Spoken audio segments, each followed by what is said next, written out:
Mega mind में आपका स्वागत है।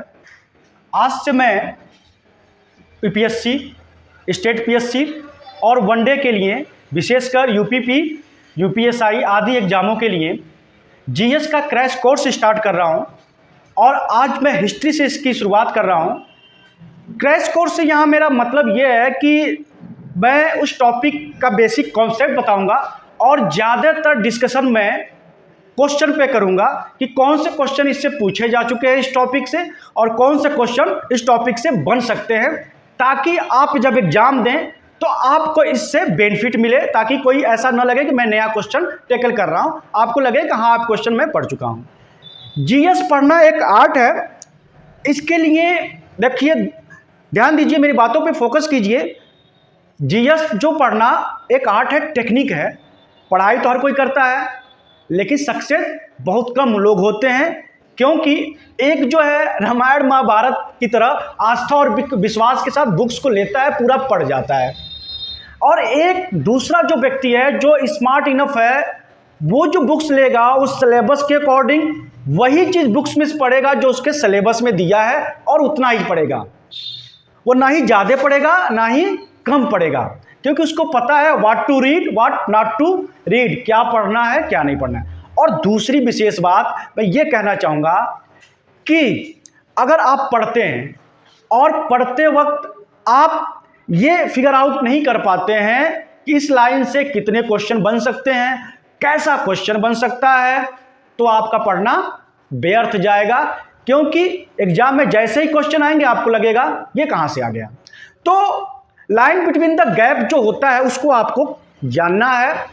और सबसे महत्वपूर्ण, कोई भी टॉपिक पढ़ें तो आपके दिमाग में ये होना चाहिए कि कुछ भी पढ़ें, इस लाइन से क्वेश्चन बन सकता है, नहीं बन सकता है छोड़ के आगे निकल जाइए, बन सकता है थोड़ी देर रुकिए, सोचिए कितने क्वेश्चन बन सकते हैं, उसके अनुसार आप उस पर फोकस कीजिए। तो आज हम हिस्ट्री से शुरुआत करेंगे और हिस्ट्री में हम एंशिएंट इंडिया से शुरुआत करेंगे। तो जैसा कि हम जानते हैं कि इतिहास में हम मानव सभ्यता के बारे में ही पढ़ते हैं। तो सबसे पहले देखते हैं कि मानव सभ्यता का उद्भव कैसे हुआ। यहाँ पे सबसे पहले मैं ये बता दूं, इतिहास के जो पिता है, फादर ऑफ हिस्ट्री हैं, वो ग्रीक के यानी यूनान के हेरोडेटस को कहा जाता है। ये फैक्ट काफ़ी पूछता है, विशेषकर वनडे वाले एग्जाम में पूछता है ये फैक्ट। तो हम बात करते हैं हिस्ट्री की। हिस्ट्री की शुरुआत कब से हुई? तो हिस्ट्री की शुरुआत मानव सभ्यता के साथ होती है। अब सवाल यह है कि मानव सभ्यता की शुरुआत कैसे हुई, कब हुई? तो आइए हम देखते हैं कि मानव सभ्यता की शुरुआत कब से हुई।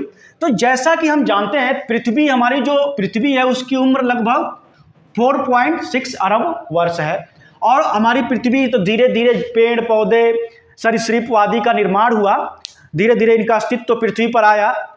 लगभग 22 करोड़ वर्ष पहले जो प्राइमेटिव ह्यूमन थे, जो आदि मानव थे, उनका उद्भव हुआ।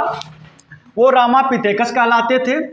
धीरे धीरे वो जंगल में रहते थे, उसमें से कुछ तो जंगल में उतर आए और कुछ खोज की चाह में, नई चीज़ों की चाह में मैदान में आ गए। जो मैदान में आ गए वो ऑस्ट्रेलिपिथेकस कहलाए। ये क्या थे? प्राइमेटिव ह्यूमन थे, आदि मानव थे, जो जानवर की तरह चलते थे। लेकिन समय के साथ इसमें इवोल्यूशन हुआ, विकास हुआ, डेवलपमेंट हुआ। तो उनके हिस्टोरियन ने या साइंटिस्टों ने उनके अलग अलग नाम से संबोधित किया। ये क्वेश्चन पूछता है कि मानव विकास का क्रम क्या है, इस पे आप फोकस कीजिएगा।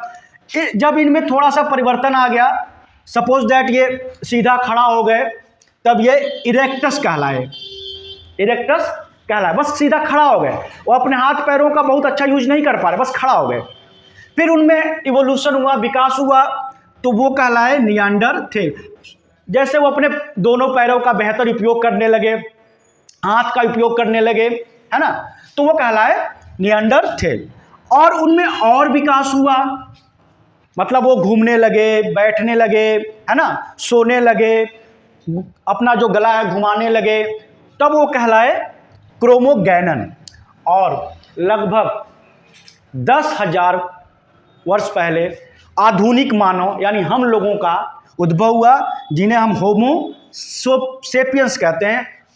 आधुनिक मानव का यहाँ स्टूडेंट सेंस ये है कि जैसे हम लोग सोचते हैं, समझते हैं, हमारी फीलिंग्स है, वैसे मानव का जो उद्भव हुआ यानी होमो सेपियंस का, वो 10,000 वर्ष पहले हुआ। अब वो एक टाइम से सो सकता था, बातें करता था, हंस सकता था, उसको भूख लगती थी तो वो जानवर की तरह नहीं खाता था, आराम से खाता था, वो लड़ता नहीं था, वो बातों को समझाता था। यानी आधुनिक मानव का उद्भव हुआ और इसी आधुनिक मानव के उद्भव के साथ ही इतिहास की शुरुआत होती है।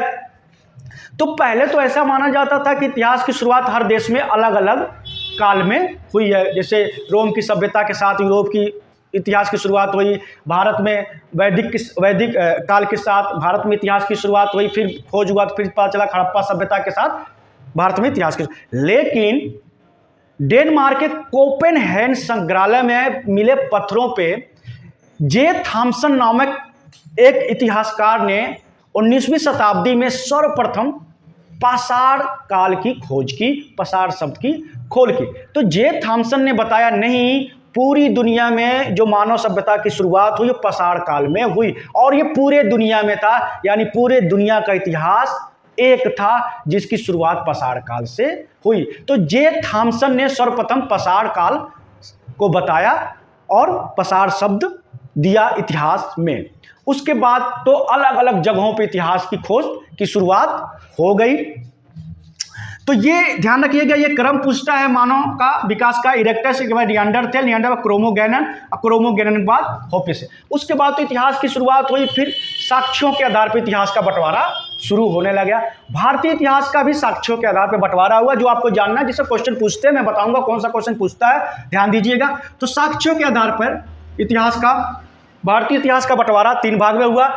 प्रागैतिहासिक काल, प्री हिस्टोरिक एज, आद्य ऐतिहासिक काल, प्रोटो हिस्टोरिक एज और ऐतिहासिक काल, हिस्टोरिक एज। प्रागैतिहासिक काल यानी प्री हिस्टोरिक एज का जो समय है, लगभग इतिहासकारों के अनुसार 25-30 लाख वर्ष पहले से 3000 वर्ष पहले तक काल रहा प्रागैतिहासिक काल का। यानी मानव ने सबसे अधिक समय बिताया प्रागैतिहासिक काल में। प्रागैतिहासिक काल में हम रख सकते हैं स्टोन एज को, पाषाण काल को।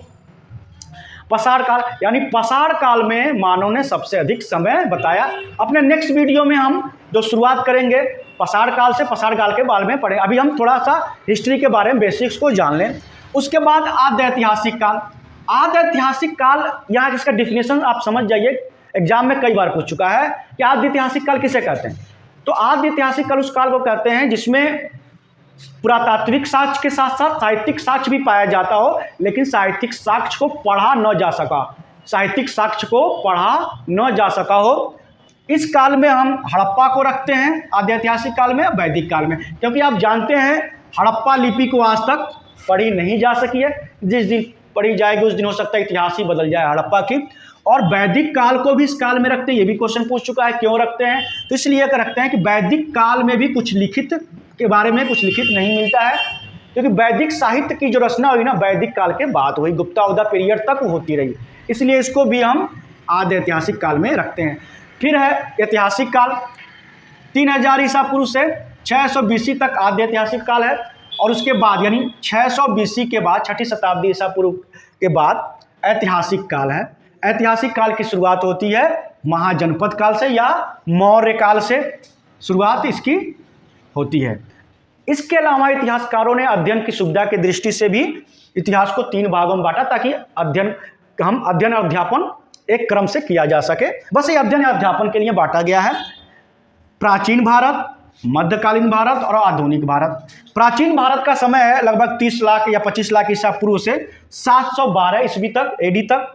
और मेडिवल एज यानी मध्यकालीन भारत का समय है 712 ईस्वी से 1857 तक। और आधुनिक भारत का समय 1857 के बाद का काल जो है आधुनिक भारत कहलाता है। यहाँ पे आपको AC, BC और AD समझने में दिक्कत हो रही होगी, जिसको हम अगले क्लास में समझेंगे। और अगले क्लास में हम सिर्फ क्वेश्चन पर फोकस करेंगे।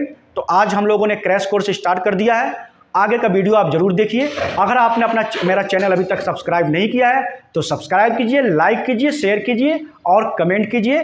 Good luck, have a great day, thank you very much.